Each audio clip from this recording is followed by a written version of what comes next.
Now let me tell you guys a quick story. Those of you not familiar with Grandmaster Caz, I've been a part of this culture since its inception. Not the weed culture, the hip hop culture.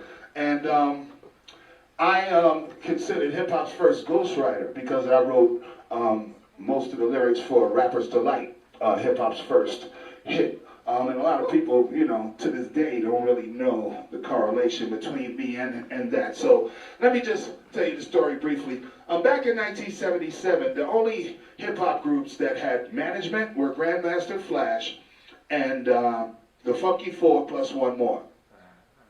And hip-hop looked like it was headed in that direction. So I went to get a manager for the group that I was in. It was called the Mighty Force. I met this guy named Hank Jackson. He was a doorman at a hip-hop club in the Bronx. And when I wasn't performing at the club, I'd go to the club, see other acts. And me and Hank got cool. After a while, I said, you know what? I need a manager. Let me ask Hank.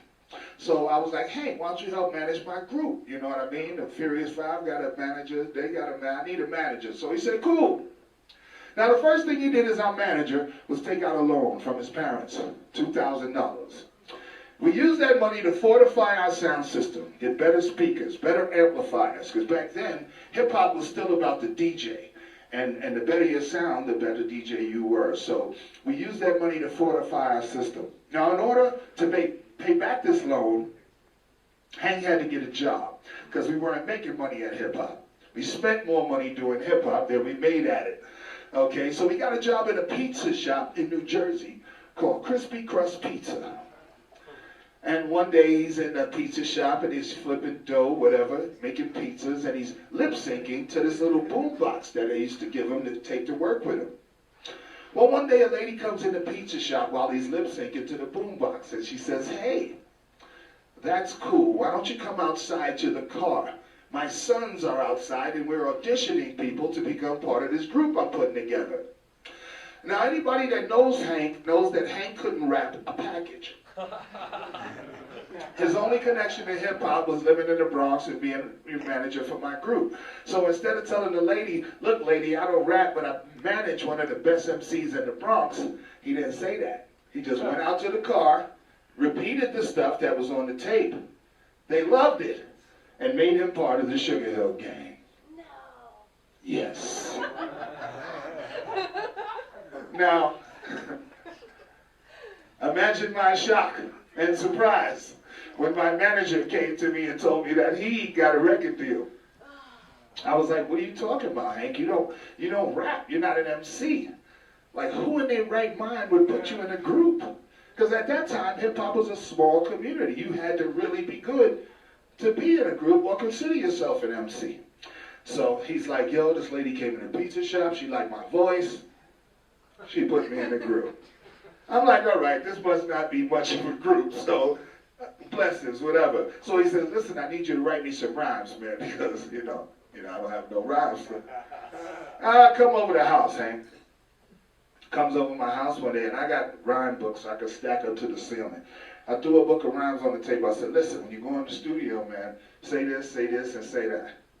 I don't know about the rest of these guys, but they're not going to sound as good as you. So he ran with that. Came back to my house a few weeks later with 2 copies of Rapper's Delight. I said, you were serious? He was like, yeah, this is it, man, because I thought he was joking. I'm like, yeah, okay. I put it on the turntables. I almost fell asleep. It was 15 minutes long. Now, to this day, Rapper's Delight is one of the longest records in hip-hop. I think the 4th longest record ever. And I thought it sucked, really, when I first heard it. I mean, I still do, but I can appreciate it, though. So I'm like, all right, Hank, it's cool, yeah, whatever. And, you know, he went his way, I went my way. And a few weeks later, the record came out. And when I say the record came out, the record came out. Rapper's Delight was everywhere.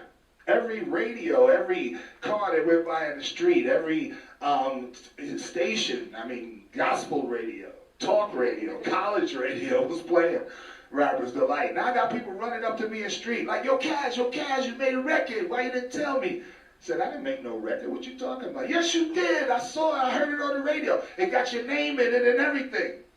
I said, oh, okay, I know what you're talking about. That's not me. That's Hank. It was like, Hank. I ain't gonna rap. I said, I know. But by then it was too late. The record was a hit. Rapper's Delight was everywhere.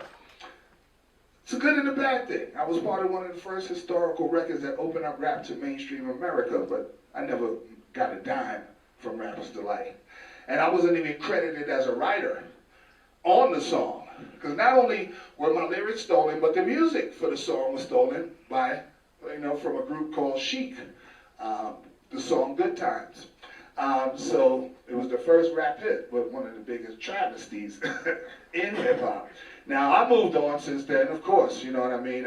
After everybody wanted to interview me, Cass, tell us about your involvement with Rapper's Delight. Tell us how Big Bang Hank came and stole your rhymes and went on to become rich and famous. And you, Cass, well, you. Yeah, anyway, Cass, tell us a little bit about, well, in the beginning, I'm eager to tell my story. I want everybody to know, hey, that's me. I'm Casanova Fly. I wrote the story about Superman flying through the air with pantyhose. But at the end of the day, it didn't matter. Everybody doing the song wasn't thinking about the writer, the producer, the drummer, the bass player. They was just grooving to Rapper's Delight. So, I moved on. I joined a group called the Cold Crush Brothers, and we made our own history in hip-hop. But like I said, Rapper's Delight haunts me to this day. I could go in a club and Rapper's Delight will come on, and the whole crowd seems like they turn around and look at me like this.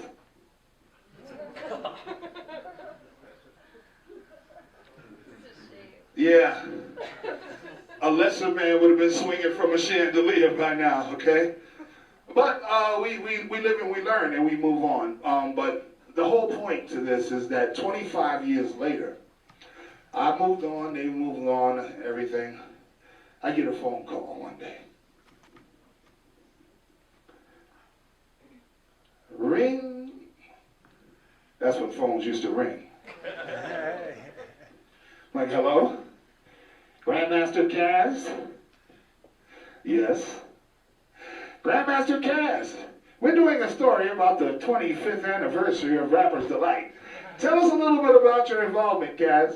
Tell us how Big Bang Hank clicked. Hello? Hello? Hello? Hung up on him. Straight hung up. I knew what this was about. Suffice it to say, I didn't do the interview, but it did inspire me to tell my version of my involvement with Rapper's Delight. I mean, even after 25 years, I thought it relevant. So I did a song called MC's Delight, Casanova's Revenge. I love that record. Come on now, I need a soul clap. Y'all know what a soul clap is, right? Those are claps that are on time. That's right, bring it up so they can hear it, man. They can't get us all out.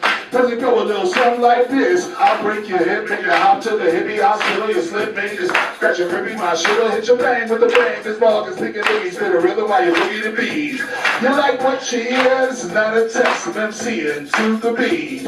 And me, myself, and I ain't gotta try to move your feet. It's automatic. See, I am Grandmaster Cass, and I'd like to say hello to the kids. And Etta and Gerard, Tamel, Julie Brown, Bianca, Michael, and Mojo. My kids, they got a gang bang to boogie with your booty, cause Paul's break your boogie to the bang bang boogie. Let's rock and don't stop, cause I'm the brother that'll make your party rock. Well, so far, now you like my voice, I didn't bring no friends along.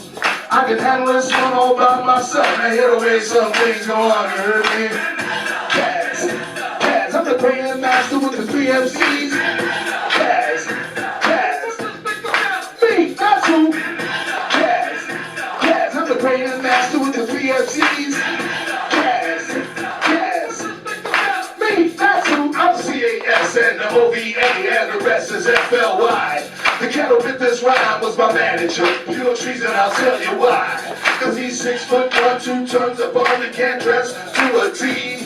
He ain't got no clothes, much less no hoes, it ain't even no MC. No bodyguards, and then 2 cars, a Lincoln and a Cadillac. He sung about it in his song, well them shits is gone and my money probably paid for that. See, when I was in high school, he did some shit uncool that was really off the wall. He made a deal with the Sugar Hill Gang to rap, and weeks later gave me a call. He said I need some rhymes to rock off good time. I said, why? You ain't no MC. He said these people in Jersey got 2 for the gang, he's in the third, so they pay me. I gave it to him, paycheck, those credit card, my money, that a sucker can never spend. But he never gave a rubber, not a goddamn dollar. I'm supposed to be my friend. It ain't over no Kaz. I'm a grandmaster with the PMCs. Kaz. Me, that's who. Kaz. I'm a grandmaster with the PMCs. Kaz. Hop to the hippie, people running up to me in the street. See, we heard your rhymes on the radio. They robbed you, it ain't no time to speak. It would have been alright had I copyright or a lawyer who knew my speed. So I had a day break, forgot rappers alike, and did what I had to do for me. I've been known to flip a bird, 24 preferred. I write them word for word, and take a shake and not stir. Not first to third, but at the head of the herd. I'm like a bull in a china shop. Every line I drop hit like a brick with that bass in it. I'm one of the fastest, start pacing it. Parker gave me the track and I'm lacing it. And if my shit's whack, I'm erasing it, replacing it with something hotter. Because a lot of cats are not a band by the Jay-Z, the daughter of rock and listening. So it gotta be raw, gotta be more. If it's cold question, it gotta be four. Grandmaster with the 3 MCs. Peace to all the wannabe GMCs. I'm looking for elite only MCs who keep it real and still write their rhymes. You heard? It was a while ago, but I couldn't let go until I've had my say. And as for me, I'm company VP. Just shout, sing along the way. You heard? Still bad. People with a pen and a pad, it doesn't change as God is my witness. Except for the fact it ain't personal no more. It's strictly business. Kaz, I'm a grandmaster with the 3 MCs. Kaz, me, that's who. Kaz, I'm the grandmaster with the 3 MCs.